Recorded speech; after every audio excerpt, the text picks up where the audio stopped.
Family and fellow soldiers, I'm the professor, and this is the moment of truth. Agree on a lot, but here's one thing I think we can agree on. Either you win or lose this election. There's really no in between.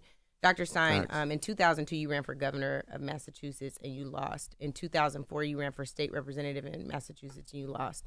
In 2006, you ran for secretary of the Commonwealth. You also lost. In 2010, you ran for governor again, this time against the first black governor in Massachusetts, Deval Patrick. You lost. In 2012, you ran against this country's first black president, and you got just less than 0.5% of total votes cast. In 2016, you ran against Donald Trump and Hillary Clinton, losing significantly with 1.4 million votes cast for you, but 0 electoral college votes, which I agree with y'all needs to be abolished. But 136 million people voted, and you lost that election as well. So I want to know what the pathway to victory is for you in 2024. It can't just be. I'd like to provide a different framing. Shut your mouth. Watch your fucking mouth. Go ahead. Well, Dr. I would Stein. like to respond. Yeah. This is the framing of the empire and the oligarchy and white supremacy and colonialism, which wants you to feel that resistance is futile. This is about voter blaming and voter shaming. Let me just no. What you're not going to say is that I'm ever parodying anything at the hands of white supremacy. This is something that's very different. This is me asking you again. It's a binary choice in an election. I'm just pointing out that these are the talking points. No, it's these not are a the talking same point. talking points No. that the DNC I didn't get my talking uses. This is not DNC talking points. This is my research. And sadly for you, the research says you have never won an election. You have been successful in pushing forward certain agendas. As an advocate, but you have never won an election as a candidate. Is that a winning strategy? So I was parodying the talking points of a white supremacist. See, that was my disappointment. May I finish, earlier. please? I like May I get to my point? May I please We're get actually to going to my let Dr. Stein and point? Angela Rye close it up. Let me finish, please. Thank you. You're trying to compare us to This morning's briefing dovetails on yesterday's, and that we're going to be talking about Angela Rye. I know a number of you have probably seen her interview with Jill Stein on the Breakfast Schlubs, which was actually just an attack. Now, Angela Rye doesn't have the sense that God gave a coconut. She doesn't know very much because she's lazy. This woman is too lazy to do any research, and even if someone handed it to her, she's not smart enough to understand it. So when she sits there reciting all the political races that Jill Stein has lost, you know that had to have been emailed to her straight from the Kamala Harris campaign. Have you ever seen Angela Rye give a listing or summary like that before? Of course not. So that little list she recited didn't come from her. It sounded so out of place coming out of her mouth because all she's good for is telling us about her feelings. When she talked to Kamala Harris about her truancy policy and how Kamala wants to take it nationwide, notice that Angela Rye didn't have anything critical to say about that. She certainly didn't give a litany of any unflattering things about Kamala Harris. I think we can all guess why that is. So why did the DNC tell Angela Rye to try to do this half-brained takedown on Jill Stein of all people? It's because Democrats are still furious with Ralph Nader. For those of you who don't remember, in the 2000 presidential election, Ralph Nader was a candidate, and despite the Democrats' best efforts to get him disqualified from the ballot in a number of states, he stayed in the race. That's important because Ralph Nader is a leftist, so when he ran for office, he was pulling votes away from the Democrats' candidate, Al Gore. To this day, the Democrats insist that Ralph Nader, having stayed in the presidential race in 2000, deprived Al Gore of crucial votes that he needed to win. And today we see Democrats using every legal and oftentimes less than legal maneuvers to prevent candidates from getting on the ballot if they think that's going to take votes away from them. And in the case of Jill Stein, if they can't get her off the ballot, then they'll send in the shills to attack her. the fallacy there, which is what, you know, the Democrats in particular harp on, and it's not true.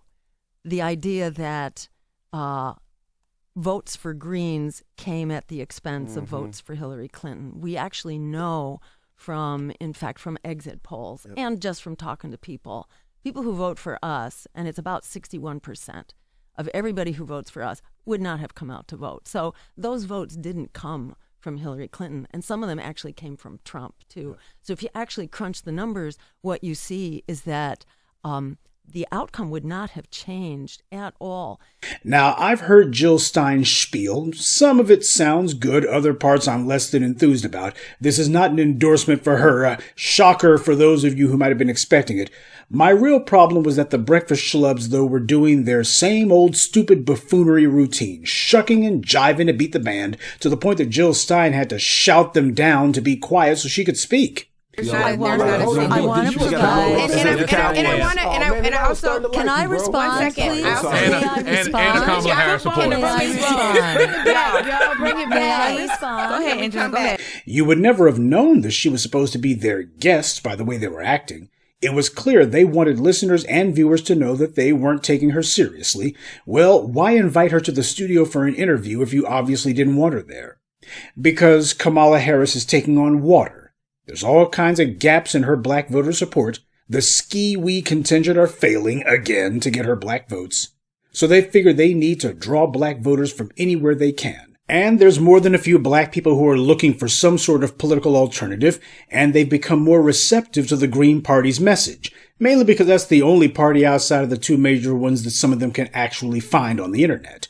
The Democrats know that their voters want them to do things to challenge established power. But the Democrats are not about to do that, so instead their strategy has been to try to hem the voters in, take away any possible alternatives, attack anyone who might try to position themselves as being a choice other than the Democrats, and to try to make their own voters feel that they just don't have any other option. And speaking of people who don't have any other options, Angela Rye is desperate to escape from the morning hood radio ghetto that she's in. What she really wants is a job. A real one, preferably in the White House. Remember what I've always told you, whenever you see these bootlicks out here shamelessly carrying water for the Democrats or Republicans, and they're just going overboard with it, I mean ready to jump out a window with their antics, that's a Negro who's auditioning for a job.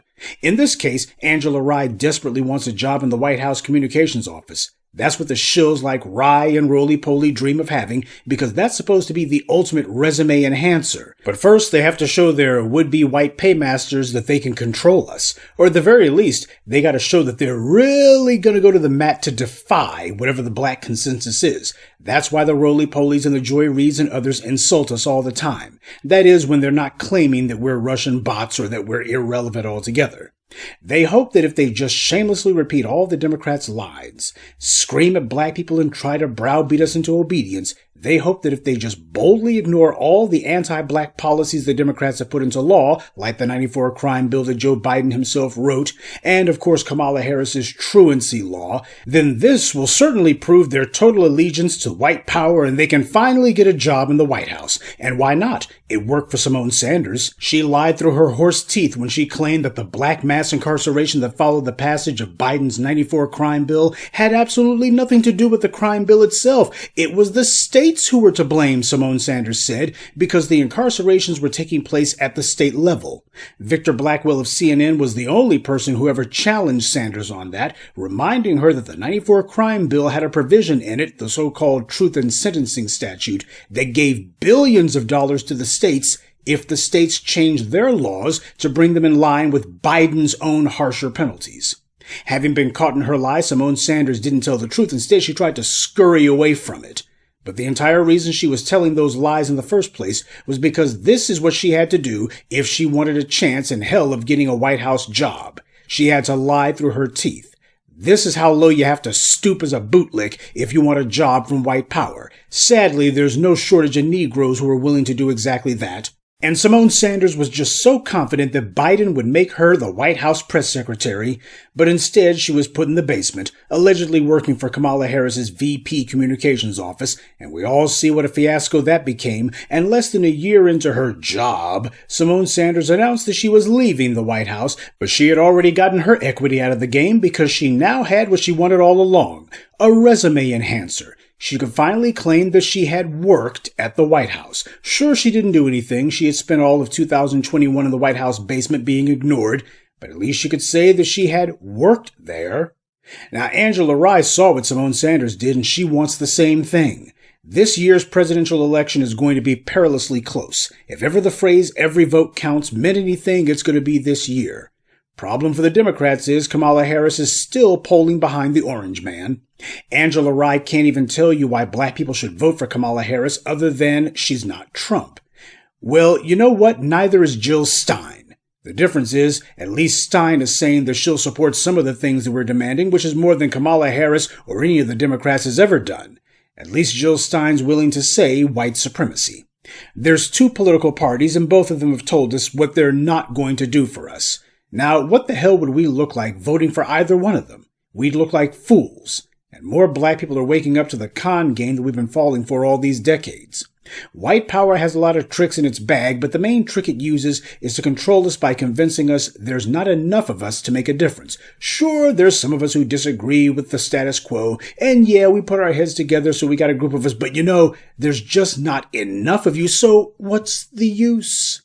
White power wants you to feel helpless, as if nothing you can do to resist matters, and that way you'll just go right back to being demoralized and obey what they tell you to do. They employ an army of shills, suck-ups, and agents like Angela Rye for this purpose. It's their job to tell you that lie. There's plenty of weak-willed, weak-minded Negroes who are susceptible to that because it's far easier to give up and just go along with the get-along than it is to fight. Look at all the clowns who spent years telling us that reparations would never become a political issue. It would never be taken seriously. We heard that for several years. But now those fools are suddenly quiet. Reparations is a serious political issue now, and progress is being made on it, but not because of the Democrats. Remember that when Kamala Harris tries to tell you that Congress should handle reparations. H.R. 40's been around since 1989, and Congress hasn't done anything with it. Democrats have controlled both houses of Congress multiple times since 1989, and what have the Democrats done on H.R. 40? Absolutely nothing. Because it was never meant to actually go anywhere. It was always meant to be nothing more than a pathetic proposal for a pathetic study. And it wasn't supposed to ever be anything more than that. Congress had their so-called reparations hearing a couple of years back, and they brought in two groups of do-nothing Negroes, and both of these groups said the same thing. No cash reparations. That's why Ta-Nehisi Coates was there, so they could falsely claim, why, here's the guy who we got on the payroll, and he wrote some article, and he said reparations was important, and we told you that it was because he's on the payroll, and well, he says that we need other forms of reparations, so if he's not saying cash reparations, this is a certification that cash reparations is illegitimate. That was the entire purpose of that little political theater. To get out in front of the issue of cash reparations and manufacture the narrative that the pro-cash reparations advocates don't want cash reparations. And who are their pro-cash reparations advocates? Negroes who they got in their pocket. They had never been given a platform that large to the issue before, but when they did, they stage managed it and made sure that nobody up there would ever say the words cash reparations. But now, because of the efforts of the black grassroots, they can't even talk about it anymore. Because the good guys have defined the issue, not the bought and paid for house Negroes like Ta-Nehisi Coates. It's often been said that the most powerful weapon that an oppressor has is the mind of the oppressed. If they can convince you that you're helpless, then you are. If they can convince you that you don't have a choice, then you don't. If they can convince you not to fight, then they have nothing to fear. But all of that depends on whether you choose to believe them or if you choose to believe in yourself. So Angela Rye is hoping that if she attacks any potential rivals to Kamala Harris, that this will ingratiate her to the Democrats, she'll be noticed by the DNC white leadership, and they'll offer her a White House communications job just like Simone Sanders, and she'll take it. It can be in the basement, it can be in the garden, it can be on the other side of town, it can be in the attic, she doesn't care. What a fool. No wonder she's stuck on the shuck and jive morning radio show. She's too dense to understand the rules to the game she's trying to play. You see, Angela, that's not how you get a job in the White House. Unless you're already in government, politically connected, or at the very least, someone who's been a campaign staffer, they're not going to offer you a job. Simone Sanders had been a campaign staffer, not just for Biden, but also for Bernie Sanders, which is who brought her to prominence. That's why, as hideously unqualified as Simone Sanders was, she was able to become a White House staffer. That's the progression. Angela Rye doesn't have that going for her. She's on the outside looking in. Her only hope would be that if she worked at one of the big TV networks. There's been a few people who made the jump from white media to white government, but Angela's not on MSNBC or the three big networks. Sure, she sticks her head in the door every once in a while. Whenever they're bored and they just can't get anybody else, they might have Angela Rye on. But that's as far as she gets. She's nowhere near the orbit of the White House or the people who the White House interacts with. She's on the breakfast schlubs. She has a better chance of mopping floors on Air Force One than she does becoming a White House staffer. And that's what's at the heart of why Angela Rye decided that she was going to do this blatant would-be takedown of Jill Stein. Angela's real problem with Jill Stein is not her policies or her track record of election losses. Angela Rye's real problem is that Jill Stein isn't offering her a job. Jill Stein isn't offering her a job in the White House basement or anywhere else. Jill Stein doesn't want to be a jobs program for these down-and-out media nobodies. Angela Rye has no hope of getting a paycheck from Jill Stein, and as far as Rye's concerned, if you're not putting her in the White House, then she doesn't want you to get there either, even if, only rhetorically, you might be doing things for the black community. Angela Rye has never represented anyone but herself, and she knows it. That's why when Jill Stein accurately said that Rye was helping to push a white supremacist line, Angela Rye got triggered. Actually, she was scared. Before Jill Stein, no one except for the black media has ever called Angela Rye what she is, and no one's ever done it to her face. That's why she hides from people all the time. She sequesters herself in these little white media safe spaces where nobody's ever going to actually directly confront her or challenge her. For someone to say what Jill Stein said to her face, what we've been saying all along, she didn't expect anyone to ever do that. And she knows the black community doesn't respect her, so no one's going to come to her defense. Even her fellow breakfast schlubs didn't stick up for her. And the comments by her own listeners, you see them uniformly on Stein's side. Angela Rye turned her own listeners against her, but then again, they were never her listeners to begin with. Angela Rye doesn't speak for us. She never has. She speaks for white power. You ask the black community what we want, and we tell you. Cash reparations. End the across-the-board economic exclusion that we're subjected to. Stop over-policing, which means everything from police brutality to mass incarceration. And stop mass migration. Now, on the other hand, if you ask Angela Rye what she thinks the black community wants, she'll say more abortions, more immigration, and intersectional feminism. She knows the black community can't stand her, but she doesn't get her paycheck from us. She gets it from white power. So long as the chumps who run that radio station continue to put her on the air, she'll continue spouting whatever nonsense they want. This is the reason we're so riddled and infested with bootlicks, because they know that they can work against the black community's interest and still be able to eat the next day. They know that they can openly insult us, advocate against us, and undermine us every chance they get, and still be able to eat the next day because white power will feed them. This is why the bootlicks fear black empowerment so much, because it gives us the ability to deprive people of resources if they cross us. Undermining and attacking the black community will carry real consequences. There's no future for the Angela Ryes of this world in a black empowerment sphere. We have to be in a position to control who eats and who doesn't eat, starting with the people in our midst. Angela Rye is fighting for her survival. She knows that if black empowerment becomes a reality in her lifetime, then she's finished. White power certainly won't feed her anymore because it won't have any use for her. And she already knows black people won't feed her because she's been undermining us her entire life. And then, of course, Angela Rye slammed her laptop closed after Jill Stein checked her, and she huffed and pouted like a baby. This is a middle-aged woman here. And here she is throwing a tantrum like a child, an unruly brat with no adult supervision. And this is what the white media presents to the world as being an example of black people conducting an interview about a political issue with a presidential candidate. This is why you need the black media. Without us, this is the kind of shucking, jiving, tantrum-throwing stupidity that the white media would present as speaking for you and me. Your interests would never be heard under white supremacy. It would just be bootlicks repeating the DNC line. And that's all white power wants you to have. But it shows how the breakfast schlub's own viewers are rejecting the kind of idiocy they present. This is the effect of the black media. Over 16 years ago, I said our mission was to take control of the discourse in the black community and to elevate the debate. That last part is the most important. Elevate the debate.